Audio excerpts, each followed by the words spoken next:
Sometimes the things we bury come back for us. Sometimes they crawl out of the ground, dragging with them a piece of whatever darkness we tried to hide. And sometimes, if you're unlucky, they remember your face after that night, after the park ranger's voice snapped off, leaving that cold echo of, "You saw it too." I started keeping the lights on. I sealed the windows. Every door was double locked. Still, I could feel it out there, waiting. Not just the deer, but something else.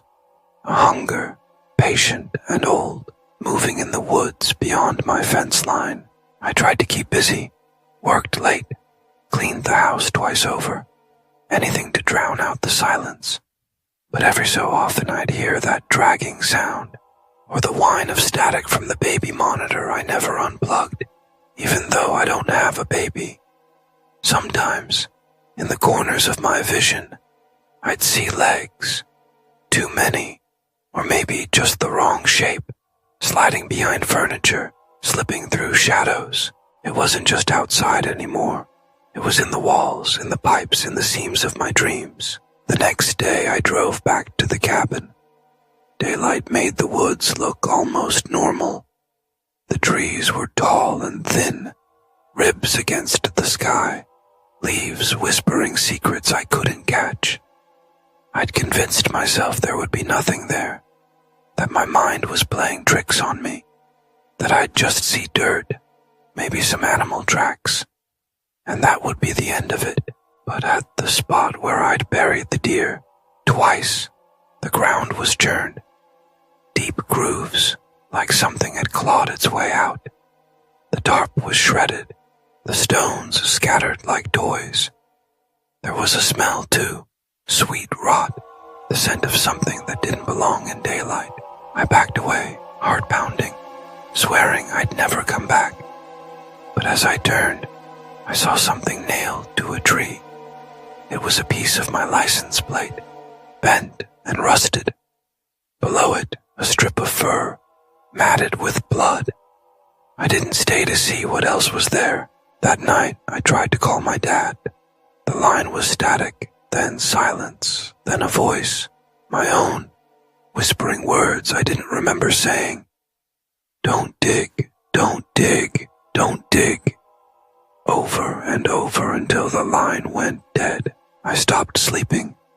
When I closed my eyes, I saw the deer, its jaw slack, eyes gone black, antlers tangled in roots and wire. Sometimes I saw myself kneeling in the dirt, hands red and raw, digging deeper and deeper while something laughed behind me. Food started to taste like earth, water smelled like iron. My skin itched, and when I scratched, I found splinters. Sometimes they were bone. I tried to leave, packed a bag, started the car, but every road out wound back to my driveway. The trees pressed closer, branches scraping the roof, whispering in voices I almost recognized. The deer came back every night. Sometimes it stood at the window, clouds of flies circling its head. Sometimes it wandered the hallway, hooves clicking on the floor, leaving muddy prints that never dried. Once, I found it in the bathroom, staring at its own reflection, antlers scraping the glass until it shattered. I stopped opening doors. I stopped answering calls. The world outside shrank to the size of my house, my yard, the line of trees where the shadows glitched and stuttered. One night, I tried to burn it all down, poured gasoline in a shaky circle around the house, lit a match, watched the flames crawl up the walls. But the fire died out at the edge of the woods, like the trees swallowed it, drank it in, left only smoke and the taste of ash on my tongue. That's when the dreams changed. I wasn't just watching, I couldn't sleep. The clock's relentless ticking was no match for the echoing silence in my chest. Each minute stretched thin, taut as wire, until I heard it. soft, deliberate, the sound of hooves on hardwood. I sat up, heart pounding, and followed the trail from the living room. Faint imprints pressed into the dust, dark and damp. They led straight to my bedroom door, as if whatever left them knew exactly where I'd be. I grabbed my phone with trembling hands and called Dale, my neighbor. Dale had lived here longer than the trees had grown tall. His voice was rough, like gravel being raked, but he listened without laughing as I poured it all out. The accident, the panic, the hasty burial in the woods, and the deer that refused to stay buried. He didn't tell me I was crazy. He just asked, "You ever hear of the hollow horn?" "Can't say I have," I whispered. "Forest spirit," Dale said. "Doesn't kill you, just remembers what you did." I tried to swallow, throat tight as wire. "What does it want?" "It wants you to remember it." He said it as if it was the simplest thing in the world. Then he hung up. I stared at the phone, pulse pounding, and wondered what it meant to be remembered by something that should be dead. After that night, things changed. It was subtle at first. I'd wake and see the wallpaper buckling in the hallway, strange shapes pressing outward. One morning, I reached out to smooth a wrinkle and found antlers, branched, bone-white, growing out from the paint. I tried to tear them down, but when they snapped, blood welled and dripped down the wall, pooling thick and dark on the floor. I started to avoid mirrors, but they found me anyway. My reflection shifted, skin turned pale and stretched thin over sharp cheekbones, lips cracked and split, teeth sharpened at the edges. I opened my mouth to scream, to demand an answer, but only mud poured out, thick and cold, filling my throat until I choked. Recordings of my own voice sounded warped, like I was underwater, distant and distorted. It didn't sound like me anymore. It sounded like something else was speaking through me. One night, I realized the deer had stopped coming.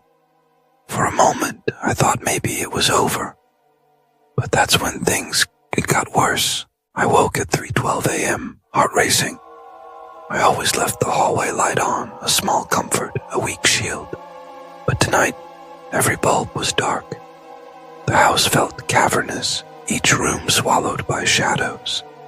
I made my way to the kitchen, drawn by something I couldn't name. The deer was there. No, it wasn't the deer. Not really. It wore the shape, but its body stretched too long, its legs bent at wrong angles, its eyes too wide, too human. Its teeth gleamed, familiar and sharp, and when it opened its mouth, it spoke with my voice, layered and echoing. "You buried me," it said, and took my name. I stumbled back, mind racing. I didn't remember the accident clearly, just flashes of headlights, a scream, the sickening thud of bone against metal. I'd always told myself I was the driver, the one who'd made the mistake, the one who tried to make it right by burying the body in the woods. But what if I wasn't the driver?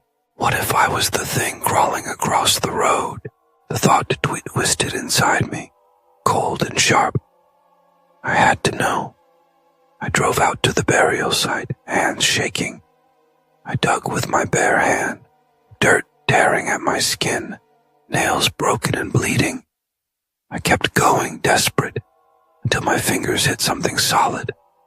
A tarp, wrapped tight around something heavy. I tore it open. Inside, I found myself, my own face, crushed and bloodied, eyes wide open, staring back at me from the grave.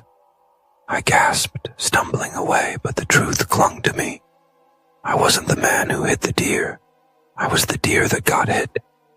I'd stood on that road, felt the lights, the cold, the impact. Someone had buried me, wrong, hurried, unfinished. And now I was what kept coming back, each time dirtier, each time more human.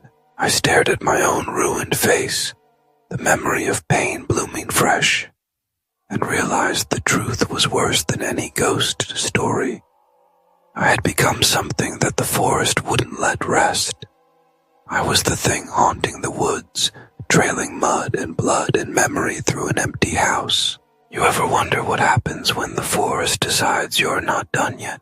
You wake up, again, under a new sky, with new eyes, and each night, you walk back to that house, back to the door, back to the man who buried you, until he remembers, until you remember, and maybe, one night soon, you won't come back.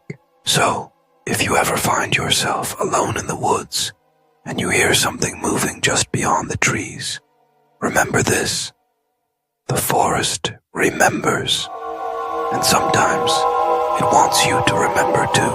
Thank you for watching CrazyCat Horror. Like, subscribe, never bury the past. It has a way of clawing back